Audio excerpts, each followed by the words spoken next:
hek changlakpaga yengthau mapalna tekthaduna saba hana oi ningthamgi nungsit asengba liri liri numit leitharakpagi tanphamduda setli leisabi khara sanabun puduna pukri achobadagi ising sokpa chatli angang nupa macha kharasu tafing inari boicha gari thauna hangi Sumila nakhoi gidi yausang thabul si kadai da dawi lampagam to udeda Tudil mapala malaye khara thape ado yam chaw khraba lampakni tamo boicha su olakpa kumgi yausang dadi koibiro Hoine saksu khangnarabani na koirak badar koyam watligi yogdoba Thongal kharada ngaire yauragumbani aikhoiga thoibi hoiga panglap lapnadi yengo to ada golai ma thekchin khresigi hekmachindana aikhoi yum leire Oh yaure swaida khambiro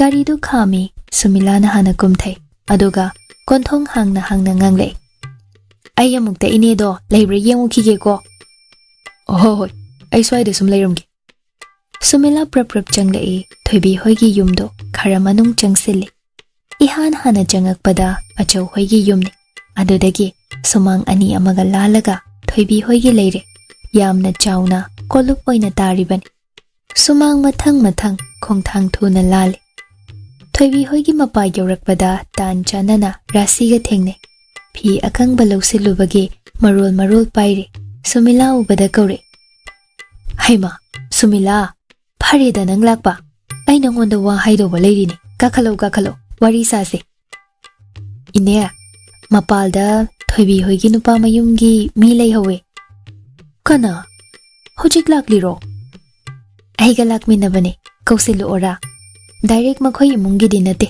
thangnaba yumgi manaw nipani hai aikhoi thoibi do college karakle ine parikya sukuidre lairik loba lakpani Madi changlakpa yadribani na makhoi gi mi tharakliba Is Hare Krishna College ka ba hore haiba Mina amuk thina ngangna bidana ne aigi ichado pangmani da onthokna Ho kari su tawruye ini sima pangpa da hek pakhale Rasi nungsa sor ama sangna hontoi aduga ingit tawduna haire kausilo phiro se ongtei mungda thamukhige Phida somdane irenjana phamhalamuko Si haina imung changki Sumila so thoglaktuna boichabu kaure mangolda thariba chairda kakhatuna phamhalle boicha akoibada leiriba singdu yengi imungdo adum nungaibagi mami tai yam ka hena luxury da tauba imung oidrabaso matamgi chatnabi khangba oire thamliba pochai sariba yumgi mawong sumang thelo masa yamna sunali Rasi amo prap thogle Iya lakpasidi kari jane nakhoi mama su thaba khalaktri chalon ge ko adum phamo yarni daine ini wanabani hera nungaide koigano nayumni khalu kaidowege koiroye phatlo lake ne Sumila na marak thatlei chado ailolurage ne tamogoina wari sabiramo ho aduna phari Kari chana balai yengu koibe ma nangna thokpa tawro Sumila changkhibaga boichada muk ansile Nangi mingna kari kauba aikhoi ibe mo hoigi manaw pa thokpani hairini Sumila na boicha kauze mari thokna bana teda yum hek thangna na leijaban imung manung dawna budi adum loinare yambungna item sige lairi khara lawru jo haidana laini hoine Kalisa mukaba hore hairine ine dine pakhatpana masi tabada sanaibe maduna di saude koibungo mauni haidana laaga kalis kari nen dawrisibo saude aikhoi masi di phakraponi da adubune khara kuira ade yaninglo oine wabi ganu deine kashu tawroi makhoi mungse wakhal yam chawthokpani leikai da foreign life Sahib imung hairaga khangnaribani liberal oikraba boichagi wadu tabada rasi nokthore haima ada taye asingbani aikhoi imasi do mamau pamjaba kuirabani yambungnane yum kai panbagi wakhal kasi sukhan he khandabaduda mathamoi chakdana leiramlibani ado hojikti maula edana imasi gi ningbado thungabani na luna tawkraba kaishu khanbiruno ini itaimsido maraiba gyam phabi oirabani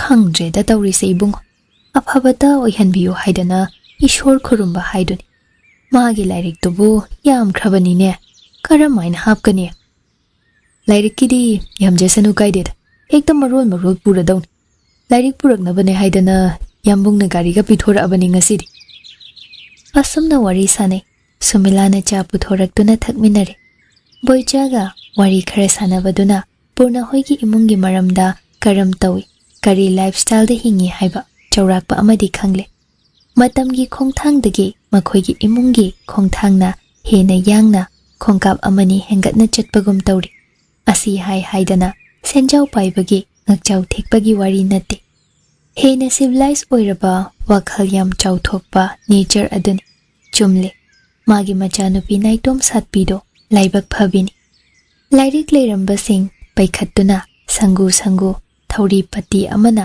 kiduna puba nungaina basemi awad apa sumilaga punna ye somda thoibi boichagi machal nupi malayaga ising sokpa chatle cycle nakal da ising hapna badaba achauba ani yal malaya sanabun macha ama paiduna tungda tafing inari leisabi pangkak pharakpa matangni chahi tara humdoi hairadra wadi ngangankre ngahakta lipte machin ado inamsia ai wama haige hayo kaiwano aikhoi ambungse kaigumba ngauda naga jet khredi kamdawni thoibi ingangakna malaya de yeng kari wahangno magi sibo gyan ingau na hangi kaidorgi kaigi ngaudoino haisibo mina yam hainareda angau balaying ba doctor si kona thangda ngautrang phaitrang chatkali haidana malaya nangsima onthokpa awang ibokna su hai khangbra kari hairiba moigi foreign imungi doctor angau ba se mayum pan khangdri se angau bi ama thengnarubadeini haidana aiba thoibi khangnok thore wahairuda nokninglure adubu malaya di nokte madi mana nganglibado yamna aruba wani haidana khalibani nokonomi namse aoibani aina harise thazadri mal ado hojikti yum palabani na ngaudraba natro ngauda boysanu asi haina thoibi da muna yeng pukri achoba yauselakpada cycle du khamlaga daba singdu lauthai thoibi daba singdu puduna siri thak leiriba aduda kumthare fanik ado kitang kauna takhatle aduga ningkhang phamthaduna ising khajik hana kallaga tengthoi malaya gi purakliba sanabun adusho chamthokpiraga ising lakhatle aduga siri mathaktuda thame nangbu sanabun se bu bangam dawribro irai lai pot sibo masi sanabun si khaktani aina ising holibase nakal amada kuchili se ubrainam sia asi akut pasina ne khwangda nap tawrini horen nan thadanaga di tahangan ko taroyaba cycle semta pairu lause ising thangat ki kananga uko tukini mo malaya da cycle du pai halle aduga handle side aduda ising daba ani du thangatuna yale aduga inba hoy nakalda nupi macha ado sanabun yiptuna patap ine numitya changlakpagi uchek oyana atiyada koinin ninduna paiba matangni nongchup maikaida nongjabina ngaksingang na sandukli komla machugi leichilna muna sangbanaraba atiyada chaithokduna leibado chitrakar amana mahakki lai yeklamdai turina rang apamba sembagum amaga tinsinaduna totpadu hekmali purna su thabak halakpagi leirak changlakpa matangni mangda thoibiga malayaga ising puramlibadu ui thoibi phanek adu kautak setli adubu ising sokpagi kumluribra phisi maton khara ichot pagum tawri phenat achaubaduga hobe thangliba khongthang aduga illiba inafi adu senabada awawa amani purna prap chakhatuna nupi ani dugi na keusile thoibi su cycle ilambagi speed adu khanghan hanthai aduga nokfet tawre purna yaliba side bag to tungda ingkhatkhraga cycle ado mana oina inba hawi ngasidi nganda hanbiraina Purna hoi haibagi mawongda makok tunomi aduga Malaya romda yenglaktuna sugatli Malaya su sugatli Nangdi lairik oraining dadana ising honsenaribo oirinine Ish kariya aine hena tanjakhrei bung yam wabazani ko pamdanaga nungaidanaga toba manbro toti ising hafta anita selaktabaduda ising amta leitraba khangaba Oh adugumba malai boireko ai khangdaba Mone higlaknari aingonda aisu loin khangzabado Saita namit kado munni yenga chalo tushindana sanabunduna muknani Karino yambong Sauna laura e nupi macha ado Purna sumali mali khomi Hayeng pung 8 makhai paudane radio da leisabi ama sanabunna nandana haugat kangkhat ngamdre laikatnari haidana ka yaura adi phasudi wani Yam taningde ko oibasu yaroidabada Minga konana pathora adi Malaya Devi class 8 fail Yambo nang se yam talli he Ani do nangang narito thoibi nokninglak tu nanoi aduga Malaya da ising duma pubi ke hai Malaya na yade Maning TikTok tu na patap khongthang thuna thanglaga mang thagat ki paithokladuna Purna na heklakna bada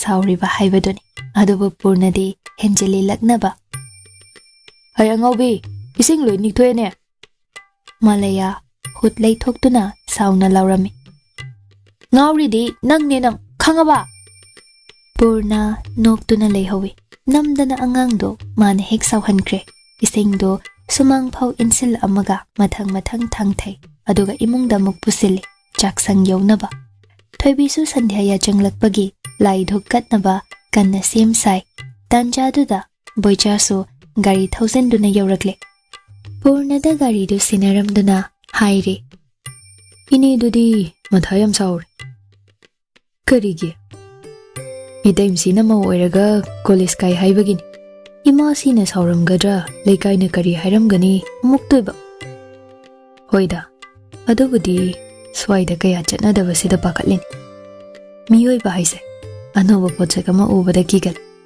Masak hangdaba poti laini haidana latnaribasin Sum khara leiraga adumaina haina jarakani da imadusu Aina so hairambani yambo karishu nungsa thibiganu haidana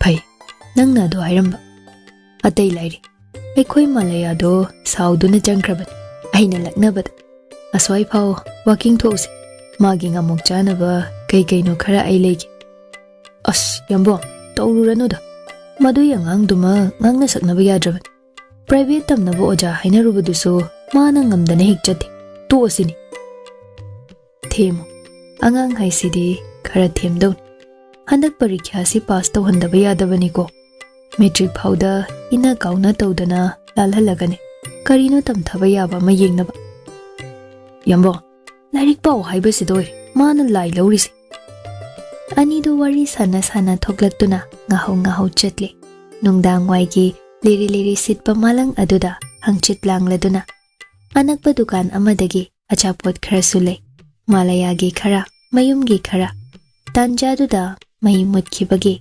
pungmammame Sandhya arati katpagi kangsi makholna leirak aduda tapli ninduna leire nungsikre asigumba matam asi numidang oishalakpa ahing thengjilakpa miyoiba aikhoigi pukningda yamna nauthahanba ngamba sakti ama yauri maram karino khangdana pukning inung nungsihanba ngamba ama potsak khuding aruiba nairakpa haisi kanashu nungainade pamnade asigumna numit ama loikre haibagi awaba potlumla oiramba yai miyoibagi pukning asisu lukraba nainabagi loiba naidraba space amani numit adugi chakchawa toklaba matung thoibi magi lyricsing amamam lauthokduna mafam chana rig aduda hapchili room ama lantern ama khak thali matik chana maingal fangde thoibigi nakalda purna leptuna mana tawribadu yeng marakta lingjumda yaliba khudai aduna kang humdok pirai hut hairaduna samkhawaradi pothabiruro Wadida. Nangi lyricsi thazadana yam. Babana panglida leibagini. Midi bajar note khara paraga adom hekta parikya thai. Pasu dawi. Lyric haisi padaw. Paring khaishu loiba naidaban. Babana lyricki magun kaino khangbanani. Panglida leirido. Limna manghangano. Loina patho. Songkhasu aikhoi babaga yammani. Thoibigi waduda purna nokpe tawre. Masu yausilai lyric hapchinbada. Ising honba wabro. Ngasai warame. Hausikti phareda. Aikhoi pukri achobasi tuluna ising chingba yade. Leikai miyam sauni. Maru oina ningtham panthase. Ising kangba matam shu oidana. Nambul turin sisu ising yam mochile. Sisinaba kaya nungai nadrabani. Nang khara wabadari. Asigibo kaishu kaide haiba. Yomdashu adom ising lakhat bajatle. Aikhoi gidi turel dagini. Turel leirai ngamkhrabada ising puraga hangat handa kari bani. Sida pukri dagi sokpasidi kaishu nateda. Purna thoibida haifet yengi. Kari haisigi khali. Nangna aigi imungda tillaraba. Ay nungai haina paukhom pigadra. Natraga maramok pini haina thagachira. Animak hairasu yai khali. Adubu mikup adudadi chinbaldagi wahai amata thoglakte. WakhaLda oina maphang amasu yansin naduna lay. Hairiba wahai sing ado magi nupida haiba matik chabra. Natraga ichamchamba oiradra. Pukningda phauribana karino. Yamna genuine oidawriba wahaina karino. Ngakre. Miyoibagi emotion haisi maming thondriba kaya amasuni. Awaba, nungaiba, akiba, nungshiba. Sidagi hendoklaba. Masakhangdaba kaya adugi marakta purnagi ihulsu yauribra. Natraga mana khandokpa haitaba oigadawribra. Manabo. Miyoibagi pukning WakhaL layingliba manabo. Wahai amata haikhitre. Ngahak tumin yengame aduga tumpham karomda changlei. Candle ama thalambado phamung manaki table machaduda thame. Phamung kaduna kangkhal haithai machi yepsilamlaga longna hiple. Ngasidi nahan khaidagi khara hena wabagum tawi. Khongna yam chetkrabra khali WakhaLda. Thoibi su changlakle lantern adu pairei. Pusilaktuna table mathaktuda thame. Aduga candle achakpado Machilna kamduna muthatle. Purnana hipliba phamung lomda karai kangkhal haidokladuna. Manungda phambaga kangkhal do mugipsile. Mid ushinba horurabani. Thoibina praprap karakpaduda haifet yengle. Aduga nakal amaromda thaizilli khara changsinduna. Thoibi khongya adomda phamlaga purnagi makhong nama nambiba hore. Tauribaduda purna nokmi ragle. Yareda. Nang tumur. Ngasi khongna yam chathankre ina adugi laman singibani. Yam chatteda. Ado oirasu nahan khai garida chatpaga ngasi khongna chatpaga khetnai. Nong phadoksibo. Thoibi makhong namlibadu chap lepladuna waraurup hairei. Yam nungaidrabo aina sebaga tawbasa to o hairiro. Ngangle iba wahaigi tonduda purna khangyeng yengai. Sebadu nungaitabagi wanate yamna nungairibani. Tasengna choktharabani masado. Adubu thoibisu waramgani khallubagini. Khallibado tan ama ikai kairamle. Wahai sisu jagoigi khuthekum matang matam pungpham haiba ama leiramle. Thoibi amukasu hairei. Tu o hairiro base.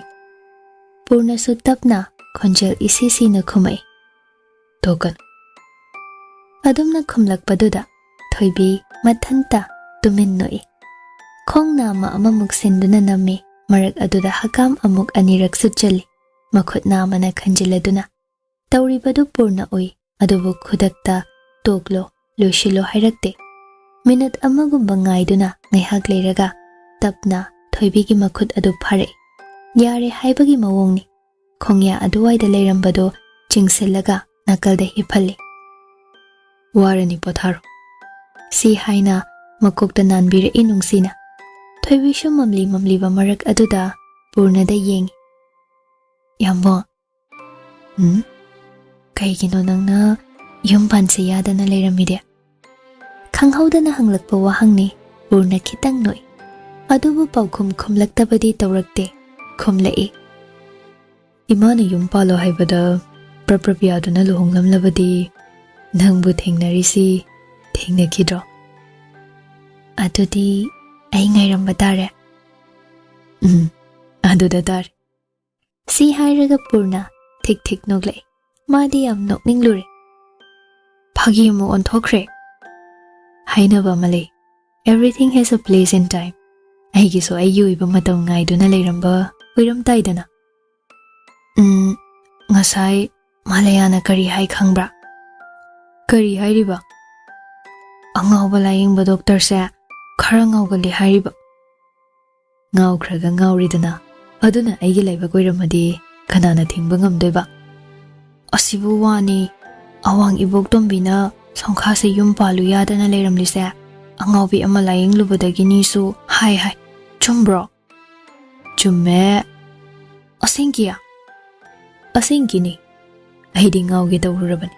Sunilna guli makpijabadagi amuk pharakpagi wan. Songkha phagi tawgano. Phagi nati awoibani. Ngasidi ai nongonda wa ama haigi. Karigumba aise ngawba ma layingbada ibok tombina haibagum ngawkhrabadi nang aigidamakta kapkanuko. Matamdudane aibu warongna cheiramlaga aibu thadokpa ngamboy. Ngawrabadi leiminaba haunade. Aikhoi imasisu matamduda nanginakta khara puko. Haidi kaino. Thoibi mamit mana khangsing singalai. Aduga wa makhatai. Hang hayo. Si, amda hayo ba? Karigi hang no. Asing ba hairi matada. As, tanjakre he weba. Hang hayo mi. Hayo mi se. Yambong. Haima, amda hayo mi se. Hairagi. Hang. Yarabo. Thoibi mathamoidu ison thare. Malayada laknabadona aingonda su laknabiriro. Laknabani khangna karigino nangna nathwaya duk sontharidubo. Ha, kapli ga tawridubo.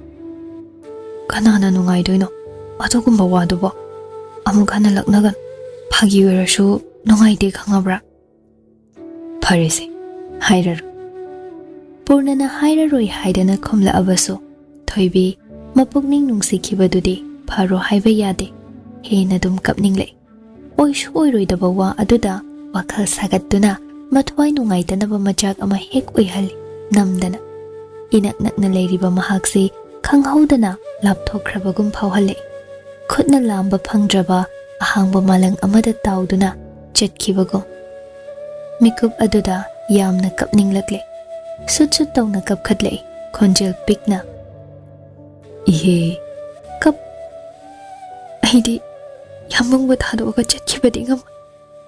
Aina phagi tawbane hairi matada pidubu pamudro. Arimbada dal kashu leitaba wasida. Asi haina PURNAna thoibibu konsinbirai. Kappa themba oina makoktasu tapna nanthabi. Thoibi murum sonduna hai. Hayeng khai sumain laknagan. Thawa yamna nungaite ai. Pinawagi wahausi hana asigumba ama thengnakrabagum PURNA nungsa sor hondoktuna tuminlai. Thengnakhre mamangda ama adubu asumnadi themnakhide. Asumna mathanungda konkhide. Hena kaphankhibani hanjin laknaduna. Mamit anido uishile. Aduga tumthanaba hone. Choktharakle wakhalsu hakchangsu mikup asida panana. Khanghen henjinna. Pothaba haibadumak khaurang halladuna. Chawkhre WakhaLgi ipaksi loiba naide paksallaba mahasagargum. Amamba saruk, anganba saruk. Khaidokli makhal kayagi mafam. Anganba saruk adudi iruptuna, iruiduna unari, khangnari. Amamba saruk aduna mistrini. Paukhong amagum luptuna leiri, paukhum ama ngaibagum. Paukhum ama ngaibagum.